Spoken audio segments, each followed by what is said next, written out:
ایک تو میں نے ابھی آپ سے عرض کی کہ ہماری جو ایفرٹ ہیں وہ ڈسپرسڈ ایفرٹس ہوں، بجائے ایک سمت میں ڈائریکشن کرنے کی، ایفرٹ کرنے کے ہم مختلف اطراف میں ایک وقت میں ایفرٹ کرتے ہیں.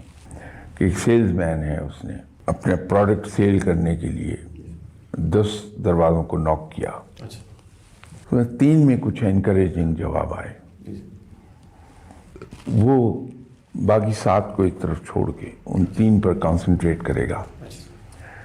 تو ان 3 میں سے ایک جو ہے وہ پازیٹیو رزلٹ دے رہا ہے، تو اس کو یہ چاہیے بجائے اور 10 جگہوں پہ ایفرٹ کرنے کے، جہاں سکسیس ہو رہی ہے اس کو فردر کنسالیڈیٹ کرے اور اپنی ایفرٹ وہیں لگا دے ساری ایفرٹ. جو آدمی اپنی ایفرٹ کو ڈسپرس کرتا ہے وہ ناکامی کی طرف جائے گا. ایک چیز یہ ہے کہ ہم اپنے آبجیکٹو سیٹ کریں.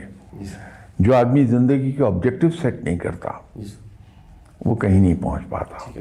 اور تیسرا یہ ہے کہ جو آدمی اپنی نیت کو نیک نہیں رکھتا وہ کامیاب نہیں ہوتا، اس کو ناکامی ملتی ہے.